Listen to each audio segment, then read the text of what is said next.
سکھر سے 6 کلومیٹر دور سکھر جیکب آباد قومی شاہراہ کے قریب واقع علاقہ محبوب گوٹ میں صحابہ کا قبرستان واقع ہے، جہاں آقا دو جہان حضرت محمد صلی اللہ علیہ وسلم کے صحابی عمرو بن ابسہ سمیت 3 صحابہ کرام کی قبریں موجود ہیں، جبکہ 40 سے زائد تابعین اور تبع تابعین سمیت متعدد جید علماء کرام بھی یہاں مدفون ہیں۔ 10 ایکڑ پر پھیلے اس قبرستان میں تمام قبریں کچی ہیں۔ صحابہ کی قبروں سے بہت محسور کن خوشبو آتی ہے۔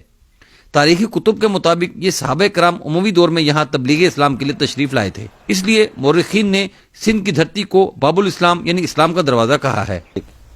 ناظرین، بر صغیر پاک و ہند میں مختلف علماء کرام اور عالم دین گزرے ہیں، جبکہ بہت جلیل القدر دینی شخصیات کا بھی یہاں قیام ہوا ہے۔ بر صغیر پاک و ہند کے علاقے پاکستان میں خصوصی طور پر متعدد علماء کرام اور صحابہ کرام نے بھی سکونت اختیار کی۔ آج ہم آپ کو جس مقام کے بارے میں بتا رہے ہیں وہ انتہائی اہم قیمت کا حامل ہے۔ اسلامی تاریخ میں اس مقام کو خصوصی اہمیت حاصل ہے۔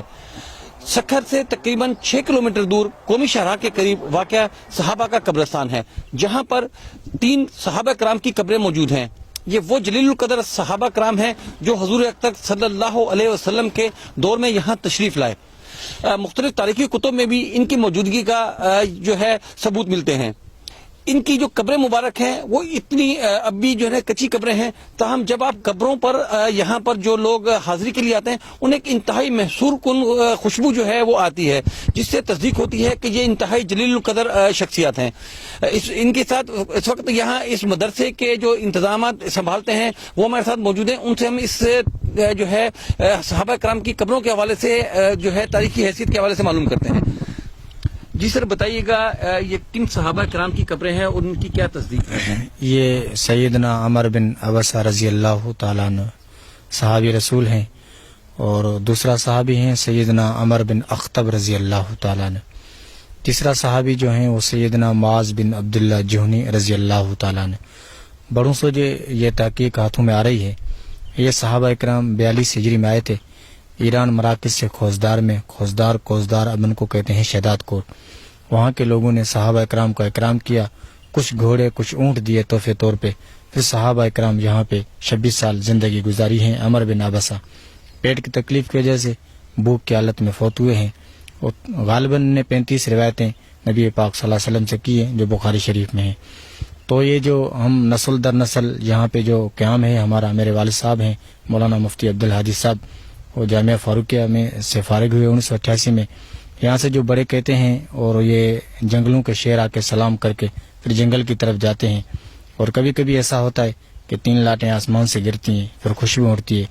جب مدرسے میں بخاری شریف پڑھاتے ہیں، جب ان صحابہ کا نام آتا ہے تو خوشبو یہاں سے اڑتی ہے، مدرسے میں رائی بھی سامنے، روایت بھی سامنے۔ تو یہ جو صحابہ اکرام ہیں، تو صحابہ اکرام عمر بن ابسہ جو ہیں رضی اللہ تعالیٰ عنہ یہاں پہ موجود ہیں، ان کی قبر واضح ہیں۔ باقی سیدنا معاذ بن عبداللہ جہنی رضی اللہ تعالیٰ عنہ، حضرت عمر بن اخطب رضی اللہ تعالیٰ عنہ کی قبریں بھی واضح تھی، لیکن کچھ دور میں سیلاب آئے ہیں، سیلاب کی وجہ سے وہ مٹ گئی۔ پھر علماء اکرام جس نے حاضری دی، مولانا احمد علی لاہوری، مولانا تاج محمد شاہ مروٹی، اسی دور میں حاجی عبداللہ صاحب یہاں سے گزر رہے تھے، تو ان کو گاڑی میں زیارت ہوئی کہ دور دور تک جاتے ہوئے ہماری قبروں پہ نہیں آتے۔ رائی صاحب آئے، مولانا حسن جان سرد والے آئے، کراچی سے مولانا محمد یوسف لدھیانوی صاحب آئے، تو جمع غفیر علماء نے تحقیق کی کہ یہاں پہ 3 صحابہ ہیں، 45 تابعی ہیں، 10 بزرگان دین ہیں اس قبرستان میں، جس میں مولانا زکریا رحمۃ اللہ علیہ کا خلیفہ مولانا معین الدین، ان نے وصیت کی جب میں فوت ہو جاؤں تو میری قبر یہاں بنا دی جائے۔ ان کی قبر بھی ادھر ہے۔ مولانا نذیر احمد صاحب تھے جامعہ اشرفیہ کے شیخ الحدیث، فوت ہونے سے 4 دن پہلے کہا کہ میں جانے والا ہوں، میری قبر بھی یہاں بنا دی جائے، تو مولانا نذیر احمد صاحب کی بھی قبر یہاں پر ہیں۔ یہ 10 ایکڑ سے زیادہ قبرستان ہے، اس کے سروے نمبر پہ نام ہی صحابہ کا ہیں۔ تو ہمارے گاؤں میں تقریباً 1000 گھر مشتمل ہیں محبوب گوٹ جو یہاں پہ دفن کرتے ہیں۔ اہل حق کے ہاتھ میں قبرستان ہے الحمدللہ، کوئی پکی قبر نہیں ہے، ساری قبریں سادی سودی ہیں اسی قبرستان میں۔ اچھا، یہاں کون کون سی شخصیات جو ہے آئی ہیں جنہوں نے بھی آ کر بھی مزید تحقیقات کی جو باہر سے؟ یا یہ تو میں نے آپ کو بتایا کہ پہلے دور میں مولانا حسین احمد مدنی، مولانا تاج محمد شاہ مروٹی، مسجد نبوی کے پیشمام محمد بن احمد بن محمد، اور اسی دور میں جس کے ساتھ میں آیا ہوں حاجی عبدالوہاب صاحب، مولانا ناصر الدین خاکوانی، مولانا عبدالمجید لدھیانوی، مولانا عبدالحفیظ مکی، اور جو ہیں مولانا محمد یوسف لدھیانوی، مفتی نظام الدین چھامزئی، وہ مفتی ضرور علی خان، بڑے بڑے علماء کی تحقیق بھی ہیں اور حاضری بھی دے چکے ہیں اسی قبرستان۔ یہاں اور کون سی ایسی کرامات ہیں جو یہاں ظاہر ہوتی ہیں جن سے جو ہے علاقے کے لوگ بھی فیضیاب ہوتے ہوں؟ یہ تو کبھی ہم نے بھی خود دیکھا ہے کہ 3 لاٹیں کبھی کبھی 3 جگہوں پہ گرتی ہیں دودھ کی طرح آسمان سے، پھر خوشبو اڑتی ہے، اور جنگلوں کے شیر آ کے سلام کر کے پھر جنگل کی طرف جاتے تھے۔ ہمارے بڑے بھی کہتے تھے انارات بھی لگتے ہیں یہاں پہ، جب آتے ہیں تو دلی سکون ملتا ہے۔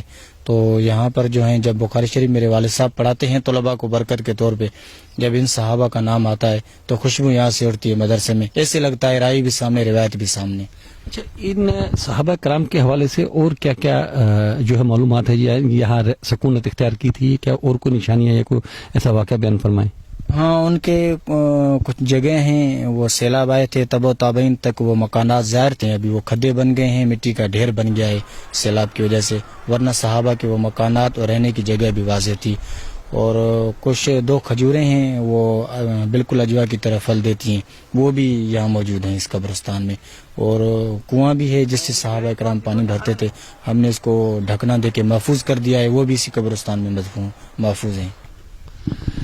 ناظرین، جیسا آپ نے سنا کہ یہ ایک انتہائی متبرک مقام ہے صحابہ کا قبرستان، جہاں جو ہے متعدد صحابہ کرام کی قبریں مبارک موجود ہیں۔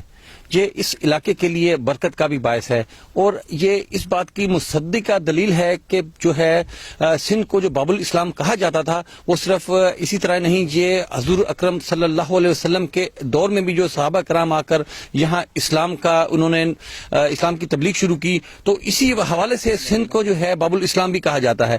یہ مختلف جو تاریخی کتب ہیں ان میں اس کی مصدقہ تصدیق ملتی ہے۔